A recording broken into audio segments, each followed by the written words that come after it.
If we embrace THERE, the human experiences, though, that we've all had that have shaped us, that does help to dim the inner critic, because it's saying, I'm not going to let the past define who I am. Guys, as always, I try to bring you some of the most amazing guests, some that you may not have heard of yet that just happen to be really on the cusp of doing something major. Well, that's no short story today. I've got Mr. Colby Sharma here today. We're going to talk about life's curveballs. I mean, curveballs, seriously. If you guys know anything about Stuck to Unstoppable, we're all about the curveballs. Colby, dude, welcome to the show, man. How you doing? Stephen, man, great to be here. Great to be with the audience and looking forward to the conversation. Yeah, dude. So we're going to have a blast. So the first thing I want to kind of get into is like, why do we as people tend to step outside of the batter's box, if you will, and avoid the curveball? I'd say we have an inbuilt bias against getting out of the comfort zone. We're too trapped in the egoic self, and we're not ready to embrace the heroic self. So, and we see that tension. And if you look at the book and how it manifests, he's unwilling to embrace the obstacles one base at a time. Yeah. And he's surrendering to outer perfection. And what I'd encourage the audience to take in is disregard outer perfection and embrace inner reflection once more, especially as we get into the new world beyond the pandemic. Yeah. Say that line again. That was actually really, really good. Disregard outer perfection and embrace inner reflection. Now, that is so transformational. I think it's probably underestimated. I'm curious to know, did you learn that by experience or by research? Experience. You know, I mean, when I had my challenges, like so many people that are going through so much right now, I had to surrender to the unknown. I had to surrender to the moment that I felt was adverse for me. Mm-hmm. And it took a lot of guts to come out of the comfort zone and embrace change. But that led me to get new friends, surround myself by so many great people. I've been very blessed to have as mentors today. Yeah, man, I love it. Well, look, when it comes down to it, like one of the things I actually really enjoyed about the book, right, is how you overlaid baseball over life. And, you know, I tend to use movies when I'm kind of communicating my points and stuff like that. But it got me to thinking, like, it's so much of life is actually already in front of us. So many of life's great teachers and things of that nature. You know, Bryce, the protagonist or the hero in the story, or soon to be hero in the story, so to speak, is, you know, I think one of the things I loved about him as a character is I think he struggles the way we all struggle, right? Maybe we have a string of wins for a while, and then all of a sudden we have a string of struggles for a while, and it's really easy in the string of struggles to just want to give up entirely, right? Oh. One of the things that Bryce did, though, is he always stepped into the first pitch, right? And, you know, he was good at nailing the fastball, but he sucked at nailing the curveball. Right. So what was like your biggest takeaway as you were kind of, what were you ultimately trying to communicate to your audience at that time? We have to embrace the smallest things. We can't have life, you know, just to get to the end goal, to get to, you know, the $1 million startup exit, or to get, you know, the fast car, or to get the booming business. So we have to go through bases and stations in life sequentially. And if you look at a baseball diamond, you have to tick off every base and then come to home plate. Yeah. So we have to do that. And as humans, especially when our backs are up against the wall, we're feeling adverse. We're feeling that sickening feeling of adversity. And I must be in this because my ego is telling me you're not going to get to where you want to go. You're only going to be in here right now. But we can say to ourselves, no, I have the power to choose my responses, calibrate how I feel mentally, emotionally. And if you look at what I share in the book about choosing your responses, that's how we can seek to dim the light of the ego. Yeah. Yeah, no, I know that's so good. I think one of the cool things about it is, I guess one of the biggest takeaways is there is a process to even deal with unexpected adversity, right? There's adversity you feel when you know you're climbing a corporate ladder, or you know you're getting a law degree like I know you did, and maybe there's a bump in the road, like, you know, I got a couple learning disabilities myself, like dyslexia and ADHD and some other stuff, and you know, so there's things that you can see coming, right? Or there's things that you know are present that have to be dealt with. What do we do when the adversity is unexpected, right? How do we keep from getting not necessarily an ego check, but getting checked to the place where we feel like our worth is lower than normal. If we take adversity on a spectrum, and what I shared with the audience, we can have so many moments of adversity, but what are the ones that are going to lead us to a place that we can strive and create our truest potential? But that's what we want to really channel ourselves. And if we take the moments of adversity, to use what I say in the book, we succeed because of adversity, not in spite of it. Mm-hmm. That's showing you, go to the ones that are really challenging you to bring your best self forward. Have yourselves an SOR, a standard operating ritual. And that's how we can use to accentuate higher performance. And, when the going gets tough, the tough really do return to ritual.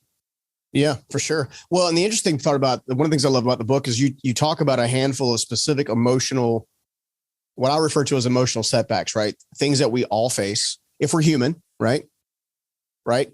Guilt, shame, self-judgment, like self-deprecation because of the self-judgment. Why was it so important for you in Curveball to make sure that you tackled those specific emotional triggers? Because that's what's happening to so many people right now. It's really a sign to say, you're going through curveballs, and I want to help you embrace the unexpected, to strive more than you thought you could before. And I wanted to do that in a way that was personal and deep to me when I faced my curveballs and my unexpected moments. I want to dig a little deeper here, because one of the questions that I went ahead and jotted down as I was making my way through the book is, I wonder how Bryce really felt about himself, right? It's almost like we can see kind of what we think the emotional arc is, but like through the first part of the book, what do you think Bryce is really going through emotionally that maybe he's not verbalizing to the coach or to anybody else? He's feeling, what we so often feel when we're down. I can't believe my life has come to this moment when I'm on the bleachers and, there's a bottle in a bag and, woe is me. And it's so easy to get sucked into that victim mentality. I can't believe the great, glorious me. And if you look at a lot of the literature, the pink cloud syndrome, we think we're going to ride the pink cloud forever. Mm-hmm. And that really locks us into that belief that it's only going to be good. And it brings us down when we have the tough moment with the coach when he says, you're going to the minors. How can I believe that this has come to that? And we have to really strive that much further to build ourselves back up. And when I try to create the hero's arc from the beginning to the end of the book, bring him down, but then build him back up, that was a very deliberate thing to do, to say, don't be in pink cloud forever. Yeah. Please no. Yeah. Well, it seems like that really is our human trajectory, right? It's spiritual resilience, mental resilience, emotional resilience. All of that resilience is developed only through adversity, only through pain, only through uncertainty, only through not getting what you expect that you're supposed to get in that moment. One of the things, and then there was this other phrase that you had in the book. I'm gonna read this off that I just like. It was one of the highlighter moments for me. It's when the coach says, it's not about what you do, it's about what you need not do. Where do we go wrong there? Because I feel like a lot of us are constantly striving and striving and striving and striving, and nobody's really resting and reflecting. Totally. It's so easy to get on a hamster wheel. You keep doing the same thing every single day because it's ingrained in you. Mm-hmm. And even the part on the ritualization part at page 67, I say that it's not so much the rituals that you shouldn't be doing. It's what you should not be doing. Mm-hmm. So too often we have, I'm going to keep doing this because it's served me for so long. But really reflect on yourself. Is that what's going to be good for me going forward? Even when we talk about creating the ritual, when I share at page 68, look at those rituals that you're doing. Are they good for you? Are they healthy for you? And then reflect on that and see what you can take out and delete, control, alt, delete all the negative stuff that is really causing you to feel low at that moment in time. Well, let's dig into maybe the own rituals, right? Because this, it's funny. I know as an author myself, a lot of times there's so much of my own story hidden in the story, if that makes any sense. So I assume there's some hidden Colby in there as well. Yeah. I'm curious, what types of rituals did you have to eliminate, and what types of rituals did you have to pick up to become as successful as you are today? Really saying to myself that, when I work in law, really saying to myself, okay, this week, I'm not going to let the last week define this week. I'm going to really say to myself, what can I do that is going to be healthy and productive for me going into the next week? So I talk with mentors, I talk with friends, nature, getting coffee, drinking in early hours of the morning around sunset time. That was very important for me to build going into the next week, because that would sharpen my focus. That would allow me to accentuate my high performance, to bring it on its game face for the next week. Yeah. And that's how I'm going to really succeed. And, I'm a big fan of movies and pop culture. I love when we talk about rituals, Michael Jordan's The Last Dance. Yeah. His ritual is just so amazing.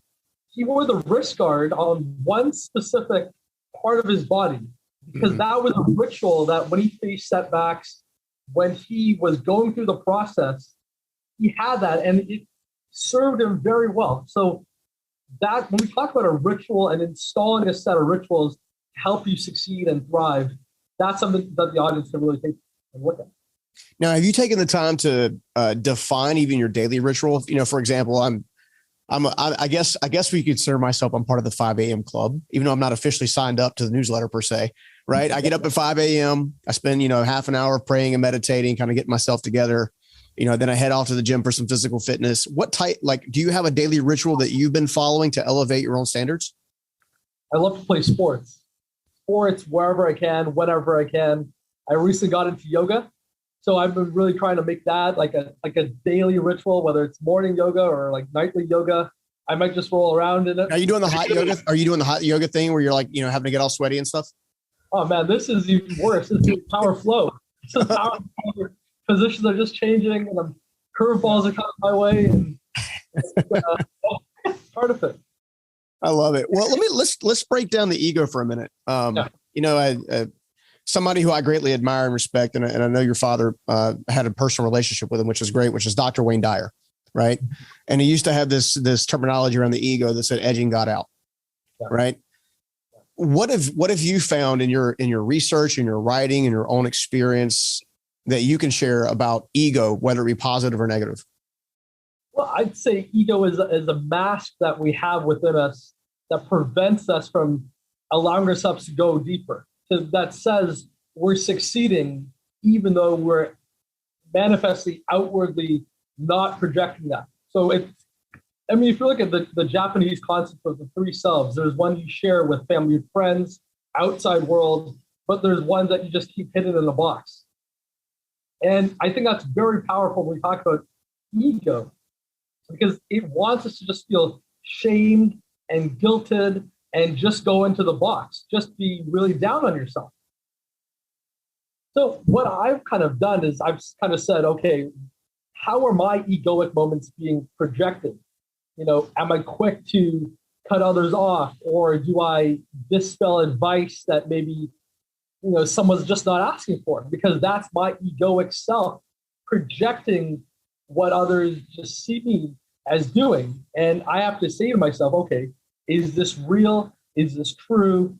And calibrate my responses and my actions. When we look at Bryce in the story, what do you think his ego issue is? Is it too much of self or not enough of self? It's interesting. So in the beginning of the book, there's not enough of self. There's not enough of self because there's not enough self desire to keep powering through the setback, to keep saying, I'm going to go to the minors, but how can I leverage the opportunity in the minors, get great at the minors to succeed again at the major level, though, even when I'm at X, Y, and Z age. Mm-hmm. But as we go to the end of the book, as the parable shapes out, he meets the meets Rudolph, the South African baseball legend, there's too much of self because he's saying, and he's having to have this inculcated within him again. When sometimes, you kind of get to like the top of the mountain, but you disregard how many people brought you to that moment in time. Mm-hmm. How many mentors did you have to have? How many, tracks did you have to take that really sucked at that time, but really gave you a sense of perspective though? And if you look at, page 79, when he says, you have to kind of embrace where people have gone and taken you from, it's really shown to him, okay, I've kind of been rude, I've kind of been arrogant, I've kind of had all these negative traits, and I'm having to apologize to others, and I'm having to say, I ran and I made that horrendous decision to do the inside the park home run, and I injured myself, and because that's my ego speaking louder than my freedom element. And if you look at fear, and if you look at freedom though, between the stimulus and the response, therein lies our freedom. Mm-hmm. So getting all this stimulus, if you look at the first part of the book, it's stimulus, then it's the responses, and it's shaping him to find his freedom. And yeah, no, that's good. That's good stuff. I always like to dig in the ego a little bit, because I find that more than anything else, when you peel back all the layers of the onion, so to speak, it's always ourselves that's in the way of letting ourselves move forward. It's not always a friend or a family member. Yes, like you can have outside influences that can kind of act like a ball and chain where you're kind of dragging it along. You can kind of get into victim mindset, thinking about this. Well, it's because I didn't get this because of that, or because this person got in front, like this kind of stuff. And I always think it's important to dig into the ego side, because I feel like when we can better understand our own ego and kind of where we kind of fit into that, or we value ourselves too high or too low, then ultimately what happens is we get a greater perspective, which you just mentioned. Right. And I feel like that's a huge part of it. And I think that kind of leads me into the next question, which is, how have you been able to overcome both with Bryce in the story and even with your own life, the past voices of limiting beliefs? Because I feel like most of us struggle with a limiting belief of some kind continually that, obviously can hinder us. So how do we break that down? Well, you kind of break it down by saying, THERE, there, the human experience required for excellence. And every experience that we've had within us can be used to our furtherance of our true potential, to help us succeed and thrive in the ways that are positive. We can't be fearful in saying, we have to find a way to dim the inner critic. And that's where the inner critic and the inner saboteur, we have so much of the inner saboteur, which is, things are going great, but let's just wreck stuff to shred normalcy, though. Yeah. Because there's a bias against normalcy, especially when you get to adversity. It wants us to feel complex and, woe is me, and to go into the Japanese style concept of being shamed and guilted, though. But if we embrace THERE, the human experiences, though, that we've all had that have shaped us, that does help to dim the inner critic, because it's saying, I'm not going to let the past define who I am. Mm-hmm. I'm going to use it as a bridge going forward rather than a barrier. And I'm really going to try to put it into context to really further my end goal and my dream. Now, you've obviously been very fortunate to be surrounded by a lot of great mentors, even parents along the way that I'm sure have encouraged you. I try to do the same with my own kids, right? I got my own son is an aspiring thought leader 10 years from now, right? And trying to make sure he understands. And it's really cool to hear him say things that I didn't think he even heard, right? Like I said it as a dad, and I'm like, dude, and then he'll get on stage sometime and doing our live events, and actually I'm like, where'd that come from? Right? So I love that. I'm curious to know, when it comes to, because not everybody has direct access to amazing mentors or parents, right? I was one of those people. I didn't grow up with parents that could really pour into me. And I grew up in a kind of an impoverished environment for the most part, not solely where I went weeks on end without eating and all that kind of stuff, but impoverished enough to know that things weren't good. Right. And I used to wonder to myself, is there anyone out there that can teach me? Is there anyone out there who will pour into me? Is there anyone out there who would just, kind of come alongside of me? I was very fortunate. I found that person because I kept asking that question. I'm curious to know what advice would you give someone who maybe doesn't have direct access to amazing mentors, like right off the go? What would you tell them to do? What kind of practical step would you give them? I'd say go to conferences. I'd say, podcasts. I'd say, what commonality do you share with people like that? And leverage social media then. Leverage online. Leverage all that stuff because it's free, it's accessible, and it's so ubiquitous, really. Like, what commonality do you have? Have you go to the same school? For myself, I find that very effective. Same profession or any of that stuff to create links and then have a coffee, have a chat and say, I'm interested in what you've done. I'm at X, Y, and Z place. Can you spare some time and share some of your wisdom? No, that's really good. I mean, and that's definitely a good tip. I know, I was telling somebody recently, I discovered there's really 4 main ways to get mentorship, right? There's the, your aspirational identity, find somebody that you aspire to be, and then, digest as much of their content as possible. There's the peer-to-peer, like you and I hanging out and pouring into each other back and forth. Right. There's the historical mentor, which is, a book, like, something that's history based, and there's the digital mentor. And I think the digital mentor is kind of where you definitely gave the biggest tip. And that's because it never has it been easier. Never has it been easier in the history of man to have access to amazing info. We have so much how nowadays, but we lack the why. We really lack a why. I want to write the book. Why then? Like, why write that book? I wrote the Curveball because, I wanted to have personal experiences that I wanted to share, help others overcome their own curveballs and moments of adversity, and to help young people. Yeah. What is the why? So even if you talk to connections and you're at, Rotary events, you're at, public conferences, what is the why that you really want? And that's when you state from the why, and that will lead you to the how, and that's how you'll have a very engaging, conversation. Well, speaking of why, let's go ahead and dig into the curveball, right? Why curveball? Why now? Why not later? Why not before? Why now?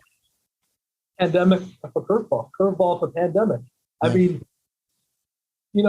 very ironically, back when it was like being written, it was called the curveball.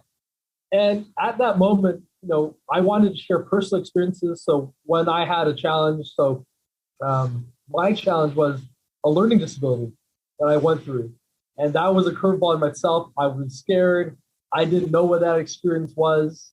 I remember I was saying to my dad, I said, do I really have to go through this, go to this place? But luckily enough, it changed everything for me. Taught me resiliency, taught me to embrace the unknown, taught me great levels of empathy. Mm-hmm. So that was my why for the curveball. I saw to myself, I can see that person right now. What could they do? How can I help them through my own experiences? Because if you look at, the reflection of your own inner self. Yeah. But, then came the pandemic, and I said to myself, this is going to make a lot of sense. Curveball for pandemic. And that's just it. Yeah, well, it's crazy because, when the pandemic first happened, it's supposed to be 2 weeks. Or we're going to work, at least in the United States, we're going to shut everything down for 2 weeks, turn into 2 months, then turn into 2 years, basically. Which just goes to show not everybody tells you the truth all the time. Pay attention. That being said, one of the things that I was getting questions about either on Instagram or whatever was the pandemic. I'm at home. What do? I was like, raise your value. They're like, what do you mean raise my value? What can you learn? How can you raise your value in the marketplace? So when things do return to some level of normalcy, how can you bring that new level of value to then propel yourself forward?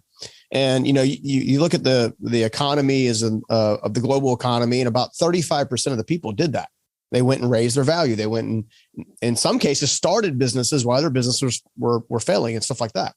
As they're kind of going through that journey, there was a huge part of our population in the US that didn't do that, right? They took the stimulus money and they bought big screen TVs and all this kind of stuff. And rather than invest in themselves, they chose to invest in outside resources. What have you learned about the importance about continually investing in yourself more than anything else? Well, I've learned that, there's so much of myself that I don't know, that I haven't like figured out as yet. And I'm still incrementally going through the bases one step at a time, one base at a time. And I'm trying new things, and I'm doing, building in new rituals, and I'm building in new levels of myself that weren't existent before. I didn't know, keep going, just keep going, keep doing the yoga class, keep showing up. And it's starting to have a lot of results, but it's doing that deliberate practice, which is important. Well, let me hit on that for a second, because one of the things that I took away in the book was you win one bat at a time, right? But and then you turn right around and say, but you have to choose your pitches. Yeah. So it's like, wait a minute, I'm stepping up to bat. I know I'm supposed to swing, but now you're telling me to hold on and be patient and then select the right moment to swing. Is that what I'm hearing? Like, how does that work out in a life mastery sense? Well, because if you look at the strike zone, we have balls that go straight, balls that go around the strike zone, with curveballs that dip below the strike zone. So you don't want to be powerless and say, okay, I'm going to only swing at ones that are, not around the strike zone though. But so many people, because they just felt the adrenaline urge and the sense to just swing at anything, they will just take any pitch. So it's being deliberate and saying, okay, in your strike zone of life, what are you going to do? How are you going to be deliberate in approaching matters in a sequential way? How are you going to go incrementally? What are the rituals that I'm going to do? How am I going to take the advice, and I'm going to really just lean into that? And if you look at in the life mastery session, well, to paraphrase, you look at Thomas Edison, the quote was, I found 100 ways and 99 ways that did not work, but 0.1 ways that did work though. Mm-hmm. That will, add up so much greater than the ones that didn't work though. So if we just take the ones that did work and say, I was deliberate with that, I really understood myself and my gut and trusted what I'm doing, and it's what I'm good at, that's how you'll find success. So if I'm hearing you correctly, what you're saying is the strike zone itself is basically the priorities, and everything outside of the strike zone is a distraction. Yeah, exactly. Cool. Well, that makes me feel better, because I was like, I want to make sure that I'm hitting the ball right. I want to make sure that I'm not swinging at the wrong stuff, right? And I have done that. I have wasted a ton of money, a ton of time, and a ton of energy doing things that really weren't going to help my greatest level of priority. So, for example, when I was trying to figure out my own life 20 years ago, when I was homeless and stuff, and when I was going through that, I was trying to figure out my financial picture, right? But yet I was focused on like a girl. The girl was a distraction. I couldn't even provide for myself, let alone a family or a girl. What I should have been doing is learning money mastery tips and techniques from anyone and everyone that would share them with me that who were actually where I wanted to go. Is that right? Totally. I mean, I've read so much of your story. What got you out of that, time in your life? Well, I think for me, one of the most transformational moments was actually going into a public restroom after going through several very difficult days, and just happened to have one of those movie moments where you raise your head, you lock eyes with yourself. And it's almost like I could finally see my own soul that I had kind of been ignoring, right? Your intuitive conscious, whatever. I think what Dr. Leaf calls your non-conscious, that's always present, always consistent, right? That's apparently below your conscious and your subconscious, which she just totally rattled my brain the other day. She's amazing. But in that moment, I think it was just that moment of really, truly seeing myself. And that's one of the things I picked up with Bryce in the story is he goes through the moment, he goes through all the struggle of not knowing himself only to end up finding himself. And I think that's a human characteristic. And, and I think one of the things that both Bryce and I shared in the story, and I'm sure you shared in real life examples, is this moment of radical honesty. I had to be radically honest with myself about where I really was, what I really needed, and the effort it was going to take to really move forward. I mean, going back to page 79 in the book, sometimes we lose sight of what matters the most when we need it the most. And sometimes we lose sight of what is important. Yeah. What really is important. If you look at there's a great quote by in Jonathan Livingston Seagull by Richard Bach. To transcend our outer limits, though, we must negate the limitations placed upon us by others. And it's a great book about how he transcends the flock. Yeah. But take that in the context of the curveball. We have to transcend limitation, but we have to do that by not forgetting what made us who we are. And we have so many layers in ourselves. What is the most important layer we're going to take going into the year, the month, and then the day, and just working backwards from that? Yeah, no, I mean, totally. And the other thing that I was thinking of too is there's this moment of, I've learned that incremental wins end up building lasting foundations. Like it's got to be incremental. However, I know that for myself and even from Bryce in the story and probably for you, because we know that there's a little Bryce in you, right? There's these moments where we set our expectation on here, right? And we're actually having little micro wins, but yet we're so focused here that we're not paying any attention to just rewarding ourselves briefly for the micro wins, right? How do we begin to see that we're actually on a journey and not a destination? I think the first part is like, it's a societal, like ingrained attitude, just strive and the life will be great when it gets to the exalted, part, World Series champion, woohoo, just everything is a panacea. It's perfect. It's where I want to be. Yeah. But to go to the point of like, why don't we celebrate the little wins? Because we've forgotten so much of like the struggle though. We've forgotten, what made the past great and how that led us to where we're going. One of the mentors that I've gained last year is Grant Cardone. When he said, on his tips on, going to broke mentally, figuratively, but that mentality is crystal clear when you're talking about, you're going to broke, you're forced to embrace the smallest wins. You're forced to really say, okay, how can the past be better incrementally going into the future? And so too often, so many people are at pace to put the past behind them though. But even myself, I say to myself, what was I in the past though? What feelings did I have that I don't want to take into the new year? Or what are things and habits and the state of beings and the state of mind that I'm in right now that I don't want to have for the next 12 months? Yeah, no, that's perfect. In fact, with Grant Cardone was one of our very first guests back in the day. It's probably about a year ago, and Undercover Billionaire had just come out, and we were chatting a little bit before we hopped on officially on air, and I was like, "So you did it, huh?" He's like, "Yeah." I said, "What'd you learn?" He goes, "I learned I don't ever have to do it again if I can help it." So, but in all seriousness, I feel like the most transformational growth actually tends to happen when your back is really against the wall and you're ultimately have to fight your way out. It brings back this memory of, if I'm not mistaken, I'm much more of a hockey nut than a baseball nut. So forgive me on that. I love both sports, right? But one of the things I remember is Babe Ruth. Yeah, he had home runs out the wazoo, but he also had just as many strikeouts, right? He didn't just run off and just kill it every time. I think it was about 50% of the time he was up at bat, he didn't hit anything. So how does that play into us? Or do you think we're spending too much time swinging for the fences rather than try to get on base? Absolutely.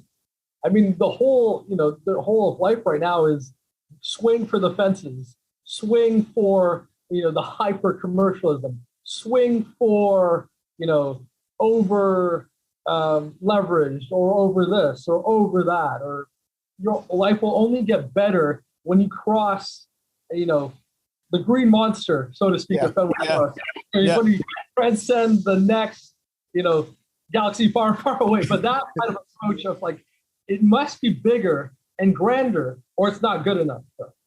Yeah. And the curveball is really, a tool to say, step that back, though. That does not serve you. Know that adversity is your friend, and you will succeed because of that, not in spite of that. Yeah, no, I love it. You know, and that I'm happy it's out. It came out in October. You guys have to check it out for sure. The Curveball is amazing. It's an easy read, which I was mentioning to you before we hopped on air. One of my roles, obviously, in having a show and having wonderful thought leaders like yourself on, is I have to prepare. And so I read a lot of books. Like, it's forced me to read a lot of books continually. Like, I'm talking like 3 to 4 a month. Like, and as I'm going through this, it was just so nice to actually pick up something that was an easy read. It was enjoyable. Like, I love the stories. I love the analogies. I love the moments of transition and transformation. So it's as much a practical book as it is an inspirational book.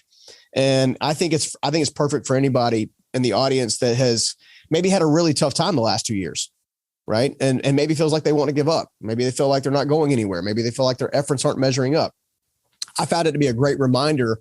Obviously, the journey's never over, provided you stay on the journey. Totally. Right. So I'm curious, a lot of authors that they have their special place they like to, send books to or whatever. Where would you prefer everybody go and pick up the Curveball? You can find the Curveball on Amazon in ebook, paperback, and audiobook form. You can connect with me on social media at Instagram is Colby Sharma Official, ColbySharma Official. Check out my mailing list on my website at www.colbysharma.com. If you found this helpful, get in touch with me about my private coaching for my Scouting Report coaching program. I'll work with you one-on-one, 1 hour a day for 30 days, so we can find where you're winning and augment any areas for improvement. And I'm also available for private speaking to companies and individuals. Dude, I had no idea you had a coaching program. You didn't tell me about that. Shame on you. All right, we got another 5 minutes on your coaching program. What's going on with your coaching program? It's called the Scouting Report. I work with individuals one-on-one, 1 hour a day for 30 days. So it's really unique and great value. 1 hour a day for 30 days. You'll get me. We'll talk about where you're winning, find areas for improvement. So, as we exit the pandemic, the runway will be very smooth. There'll be no turbulence. And no turbulence, or just less turbulence? A bit of less turbulence. Well, I'm that's awesome, dude. Who is that? Who's that coaching program really for? I mean, tell me about the person that is best fit for that. It's individuals that are going through a lot right now that really feel overwhelmed, really feel there's too much complexity in the air, and I want to know how to mitigate that. That's the ideal archetype for the program. But it's also available for corporations, for a corporate group, different price points. But feel free to get in touch with me and sign up on the website through the Scouting Report tab, and I'll see you in the program. That's awesome, dude. Well, let me ask you this: is this something you have to come to you for? Because are you still in Canada? I'm in the UK right now. Oh, okay, cool. All right. Well, it's online. So in that case, if you're in the UK, you can go stop by real time, and if you're in the US, you probably want to do Zoom or some kind of video conference call, at least to get going, right? Totally. No. Well, Colby, man, I've enjoyed it, man. I can't thank you enough for spending some time with me. It is a great read. It's a great book. It's a great heart behind it. I'm a big believer that certain books call you to write them. And it's clear in the manuscript itself. There's a lot of heart, a lot of intention, a lot of well-meaning behaviors and practicality in there, man. So thank you again for taking the time to write it. Stephen, thank you so much for that. I really appreciate it. Great to be here with you. And thanks so much. All right, dude. Take care. Peace. Sure. Be in touch. Bye. I hope you liked that video. And if you did, make sure you check out this next video right here. If I had to pick the single fundamental, most important lesson of entrepreneurship that I've learned, it's simply that there's no such thing really as a good idea.